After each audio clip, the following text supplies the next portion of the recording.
오늘은 그 코로나 그 상황하고요. 기사 몇 개만 간단히 보도록 하겠습니다. 이거 월드오미터 데이터인데 미국의 확진자 수가 잘 보시면 이제 내려오고 있습니다. 7월 후반부에 막 계속 증가 추세를 보이고 있던 게 꺾여서 내려오고 있는데, 그러니 7일 이동평균선 밑으로 내려와 있어요. 그런데 사망자 수는 아직 그 7일 이동평균선 위에서 움직이면서 계속 증가하고 있거든요. 상황이 참 좋지를 않아요. 그래서 이제 7일 이동평균선의 밑에서 놀고 있는 이제 확진자 진단 수가 줄어들고 있는 게 긍정적일 수도 있는데, 여기 존스홉킨스 데이터를 보면 아직은 상황을 지켜봐야 됩니다. 왜냐하면 여기 보시면 이제 이게 중앙에 파란색 선이 확진율이거든요. 확진율인데 이게 7%대로 내려왔다가 다시 8%대로 올라갔거든요. 그러니까 이제 최근에 줄어든 거는 결과적으로 이제 검사자 수가 줄어들어서 확진자 수가 줄어들었다는 얘기거든요. 그래서 이제 좀 더 상황을 지켜봐야 될 것 같아요. 미국 상황은.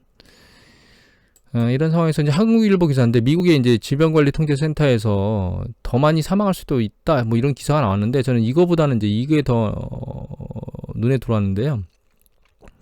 남부주들이 코로나 정점에 가까워지는 방면 중서부를 포함한 다른 지역에서 확산세가 우려된다고 얘기를 했거든요. 그러니까 처음에 이제 북동부에 있는 뉴욕이 있다가 그게 이제 밑에 남부하고 서부 쪽인 남서부 썬벨트로 갔는데, 그게 다시 이제 북중앙 쪽으로 밀고 들어가 있는 상태, 내륙 쪽으로 밀고 들어가 있는 패턴이라는 거죠. 우리나라는 대구, 뭐 중국은 뭐 우한하고 또 어디요? 두 군데, 그런 데서 뭔가 이렇게 한 군데만 창고를 했죠. 창고라는 건 한 군데서 창고란 걸 완전히 다 잡아서, 방법은 달랐지만 뭐 완전히 봉쇄한 거하고 우리는 잘 대응한 거하고 방법은 달랐지만 그걸 잘 잡아서 이제 다른 영역에서 그런 일이 일어나지 않도록 잘 컨트롤을 하고 있는데, 미국은 뉴욕에서 창고를 했다가 그거로 인해서 이제 잘 락다운이나 이런 것들을 해서 잘 막히는 것 같더만, 경제재개를 빨리 하는 것 때문에 그게 남서부 쪽으로 번졌다가 지금은 그게 이제 내륙 쪽으로 밀고 올라가고 있다는 거죠. 그러니까 전국적으로 뭔가 문제를 야기할 수 있는 상황으로 바뀌고 있어요. 그래서 이제 이 CDC 데이터, CDC 직원이 뭐라고 얘기를 했냐면, 코로나19가 새로운 국면을 맞이하고 있는데 3, 4월 당시보다 더 광범위하게 확산되고 있어서 인구수가 적은 농촌 지역에서도 퍼지고 있다. 그러니까 미국이 전국적으로 문제를 야기할 수 있는 상황으로 패턴이 바뀌고 있다는 뜻입니다. 상황을 좀 더 지켜봐야 될 것 같아요. 연합뉴스 보도에 보면 파우치 소장이 미국서 코로나 팬데믹이 언제 끝날지 예측이 불가능하다고 얘기를 했는데, 사실 이렇게 얘기를 하는 것도 있을 수 있지만 다른 방식으로 내년 중에 모든 미국인이 백신을 맞을 수 있다 그랬거든요. 그러면 내년 중에 모든 미국인이 그러니까 백신이 접종이 완료되는 경우 미국에서 코로나 팬데믹은 끝나게 될 것이다, 아니면 상당히 그러니까 잠잠해질 것이다라고 얘기할 수도 있는데도 불구하고 이렇게 얘기를 했다는 것은, 사실 개인적으로 코로나 백신에 대해서 파우치 소장이 기대감이 그렇게 높지 않은 게 아닌가, 이런 생각을 개인적으로 했습니다. 개인적으로 사실은. 여기 보면 이제 우리가 해야 될 일은 일관되게 말해온 건데, 그게 뭐냐면 마스크 착용해라, 대규모 모임 자제해라, 이런 것들이거든요. 근데 이제 그걸 못하면 이게 얼마나 지속될지 예측할 수 없다는 거예요. 여기 밑에 보면 이런 얘기가 있습니다. 유럽에서 일어난 일을 보면 그들이 폐쇄 또는 봉쇄를 했을 때 약 95% 이상 폐쇄나 봉쇄를 진짜로 했는데, 미국에서 한 거는 폐쇄나 봉쇄를 하긴 했는데 결과적으로 놓고 보면 기능적으로 한 50%만 폐쇄했다 이거예요. 그러니까 폐쇄를 제대로 안 했다 이런 뜻이죠. 근데 제가 이제 여기에 왜 집중하냐면, 지금 공화당 체제이기 때문에 지금 이런 폐쇄나 이런 것들을 강제적으로 하는 게 느슨하잖아요. 근데 이제 바이든 쪽으로 넘어가게 되면 민주당은 그렇게 해서 상황이 악화된 걸 봤기 때문에 좀 더 강력한 폐쇄 조치를 하지 않을까, 이런 생각 때문에 그렇습니다. 개인적으로. 그리고 이제 그게 바이든 당선 시점으로 가는 그런 과정 중에서 이 코로나 확산세가 진정이 되지 않고 내륙까지 확산되면서 그러니까 이게 제대로 잘 잡히지 않으면 대선 이후에 이 폐쇄 정도의 속도는 좀 더 빨라질 수 있지 않은가, 그런 생각을 개인적으로 했습니다. 또 한 가지는 이제 파우치 소장이 코로나 백신이 나오자마자 미국인이 모두 접종할 수는 없는데, 이제 내년 중에는, 그러니까 2021년도 중에는 백신을 원하는 사람 모두 맞게 될 것이다 라고 얘기를 했거든요. 근데 여기 보시면 미국 일각에서는 백신 접종을 거부하는 운동 등 백신에 대한 불신이 높다고 하는 것들을 얘기했고, 또 이제 결과적으로는 이제 FDA에서 모든 안전 조치를 할 거라고 얘기를 했어요. 근데 저도 개인적으로 백신이 나온다 그러면 가서 맞아야 되는 거야, 이런 생각을 개인적으로 하거든요.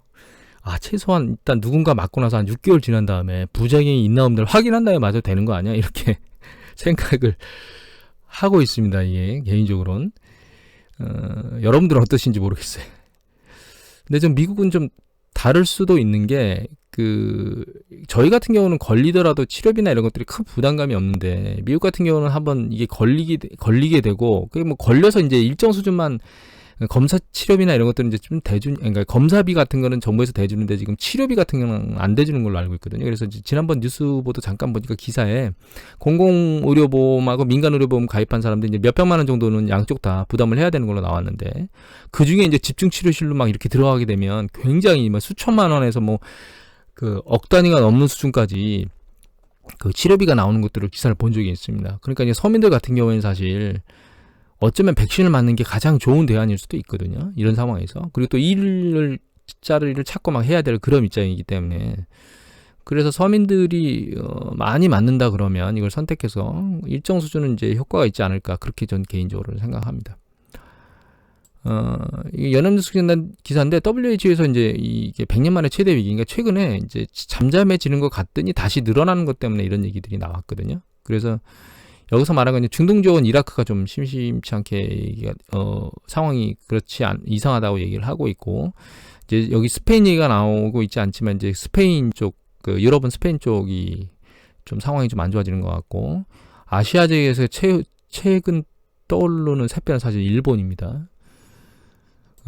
이게 이제 월드오미터 데이터인데 전 세계의 거거든요.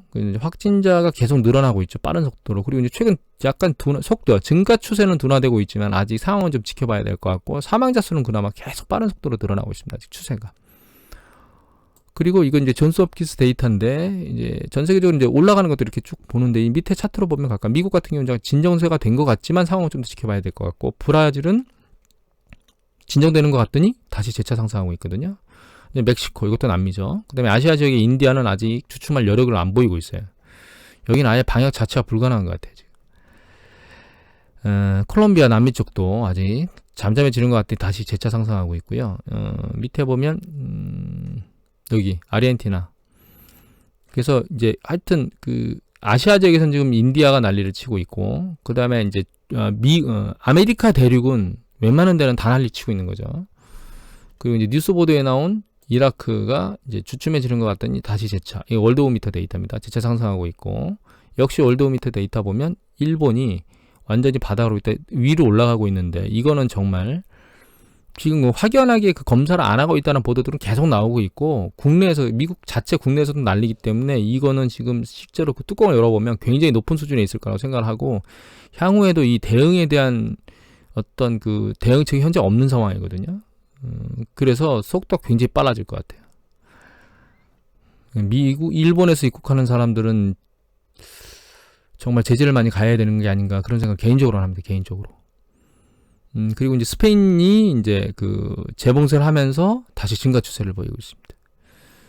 그러니까 이미 이제 이게 검증된 거죠. 코로나가 계절하고 전혀 상관없다. 일단 얘는 전파력이 세기 때문에 접촉만 제대로 하면 완전히 끝장이다. 그래서 저는 개인적으로는 사실 이 백신보다 치료제가 훨씬 더 급한 게 아닌가 이런 생각을 해요. 예전 뉴스 보도에 그러니까 지금 독감 백신이나 이런 것들 똑같거든요. 독감 진단 받으면 그냥 약 하나 같은 거 주고 그냥 이거 먹으면 됩니다라고 해서 이제 보내거든요. 그런 어떤 치료제를 개발하는 게 사실 백신을 개발하는 것보다 훨씬 더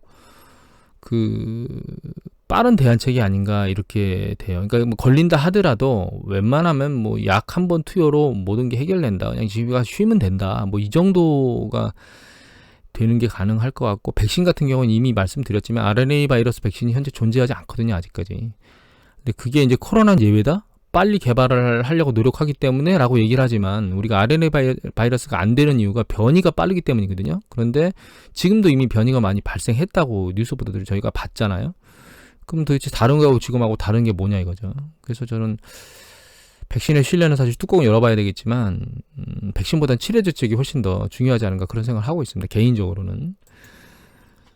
그리고 여기는 이제 조선비즈 기사인데 코로나가 이렇게 되니까 전망이 어두워지고 있습니다. 그래서 이제 전 세계 경제적 500명을 대상으로 여론조사를 했더니 향후에 다시 봉쇄가 이루어질 수 있어가지고 경기 반등세가 다시 역전돼가지고 아래로 내려갈 수 있다 이런 얘기를 하고 있는 겁니다. 또 한 가지는 여기 보시면 뭐라고 되어 있냐면 V자 반등 여기 이제 초반에 이제 대유행이 시작된 이후 여론조사는 단기 전망이 거듭 하락하는 등 경제자들 역시 하반기 회복을 예상했었는데 내년도에는 이 예상했던 것이 다시 내년으로 바뀌고, 그러니까 그 반등이 내년으로 바뀌고 초기 V자형은 이제 회복을 가정하던 것이 다시 평탄화되고 있다. V자가 아니고 L자로 가겠다 이거죠. 지금 쌍바닥을 치러 가고 있는 거라고 저도 개인적으로 생각하고 있습니다.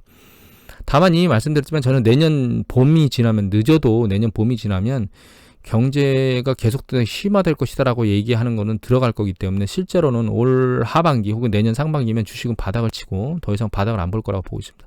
다만 이 예측은 그 시기에 일어날 수 있는 모든 일들이 터지는 걸 가정하는 거예요. 예를 들면 이미 많이 보여드렸지만 레버리지론이라든가 모기지 그 연체라든가 이런 것들이 있잖아요. 그런 것들이 그 올 하반기하고 내년 초 과정 중에서 전부 다 뭔가 조정이 되는, 그러니까 이걸 쉽게 말씀드리면 신용 팽창의 신용 버블이 부실 신용이 이제 조정되는 과정이 거친 다음에 그때까지 거친다 이런 것들을 전제 조건을 하는 거거든요. 근데 그 상황에 따라서 추이가 약간 바뀔 수는 있지만 그렇게 예측하고 있습니다. 근데 이것만의 문제가 아니고요. 사실 이제 드디어 나왔는데 뉴즈원에서 기사가 피치가 미국 국가부채가 너무 많다고 신용 등급의 전망을 강등한다고 얘기했어요. 이 시기가 이미 말씀드렸지만 2011년도 8월 달에 등급 전망을 강등했었거든요. 어디가 있는지 기억이 안 나는데 그때 물론 그것 때문만 붕괴된 건 아니지만 2011년도 5월 달에 남유럽금융위기가 확산되면서 전체적으로 이제 시장 분위기가 안 좋아서 같이 붕괴됐지만 일단 이제 순서대로 얘기가 나오고 있는 거예요. 신용등급 이제 대규모로 자금을 살포하고 있으니까 등급을 강등하겠다, 등급 전망을 강등하겠다 이렇게 얘기가 나왔거든요. 그래서 이게 이제 시장에 실제로 그러니까 이건 그냥 할 수도 있다라고 하는 가능성만 가능성이 아니고 실제로 부정적으로 강등을 했네요. 이게 시장에 어떤 영향을 미칠지를 상황을 좀 지켜봐야 될 것 같고, 이게 심리적으로 미치지 않을 수도 있고 강력하게 미칠 수도 있습니다. 일시적일 수도 있고 점진적일 수도 있는데 그건 상황을 지켜봐야 될 것 같고요. 근데 이제 문제가 이것만으로 끝나는 게 아니라는 거예요. 제가 지금 미국에 대해서 미국만 집중적으로 말씀을 드렸는데 그게 사실은 전 세계의 공통적인 문제점을 안고 있거든요. 그리고 그 문제점이 이제 상업부동산 쪽에 이미 기사를 보여드렸지만 많이 여파를 미치고 있어요. 그래서 이제 홍콩 사우스의 차이나 모닝 포스트에 보면 여기 보시면 어떤 리얼 캐피탈 애널리스틱이라고 틱스라고 하는 보고서에서 보면 이제 미국, 유럽, 아시아에 이른 전 세계 상업용 부동산이 통상적으로 30-40% 가량 거래 건수가 줄었다는 거예요. 홍콩은 말할 것도 없고 85니까 여기는 특수한 지역이잖아요. 일본 도쿄도 62%, 서울은 그나마 29%로 상대적으로 양호한 편입니다. 대응이 그나마 잘 돼서.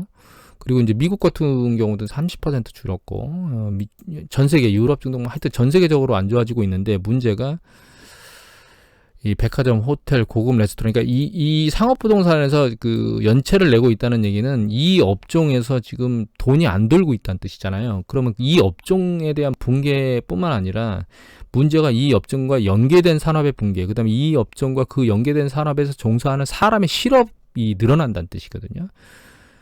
그러니까 굉장히 광범위하게 뭔가 상황이 안 좋게 퍼져 있다는 뜻입니다. 그래서 이제 이 기관에 놓고 보면 이제 위에 얘기는 뭐냐면 옛날에는 한 7% 정도의 낮은 금리가 유지되는 상황에 상업부동산이 한 7% 정도 안정적인 수익을 냈는데 이제는 그러지 않을 것이다라는 얘기가 나오고 있고, 또 한 가지는 이게 상업용 부동산이 업계가 부진하면서 그 금융권으로 이 부실이 옮겨올 수 있다. 이런 얘기들을 하고 있는 겁니다. 그래서 여기 보시면 뭐가 있냐면 여기 그 영국의 부동산 투자 신탁 회사가 보시면 부채 문제를 해결하지 못하고 파산, 법정 관리에 들어갔어요. 미국 같은 경우에는 M&A를 하려고 했던 것을 포기했습니다. 왜냐하면 현금 흐름이 안 좋으니까, 두려우니까. 이제 그런 현상들이 일어나고 있다는 거예요. 그래서 이제 글로벌 금융위기 시에 연체율이 9% 정도 도달했었는데 3분기만 미국 전체 CMS 연체율이 8.2에서 8.75까지 오를 거라고 분석을 했어요. 근데 사실 이게 상업용 부동산에 대한 연체도 있는데 이 CMBS가 금융상품화 돼가지고 시장에서도 유통되고 있거든요. 그거 이외에 또 은행에서 대출해 주는 게 아니고 투자자들이 대출을 해가지고 도는 그런 증권들도 있기 때문에 결과적으로 그런 것들이 부실화되면 그런 어떤 투자자들에 대한 손실이 늘어날 수도 있고, 그게 이제 투매라든가 이런 쪽으로도 막 연장될 수 있기 때문에 금융시장의 불안정성이 커진다는 뜻입니다. 코로나 이후의 락다운, 경제 재개로 정말 반짝 일어나는 것 같은 어떤, 그러니까 정말 손바닥 뒤집듯이 무엇인가 해결되려고 했던 그런 것들이 다시 락다운이 됐던 그 시기 쪽으로 넘어가고 있는 패턴의 뉴스 보도들이 쭉 나오고 있어요. 그리고 그때는 나오지 않았던 뭐 예를 들면 재정 절벽이라든가 신용등급 강등이라든가 이런 부분들에 대한 내용들이 나오고 있거든요. 공화당이 어떻게 그 경기 부양안을 통과시킬지 모르겠는데 이게 좀 깜짝 놀라게 정도, 지금 1조 달러 얘기하고 있는데 좀 서프라이즈를 하지 않으면 경제적인 충격도 충격이려니와 주식시장에도 그렇게 좋은 여파를 미치지는 못할 것 같습니다. 오늘은 이것으로 마치도록 하겠습니다. 감사합니다.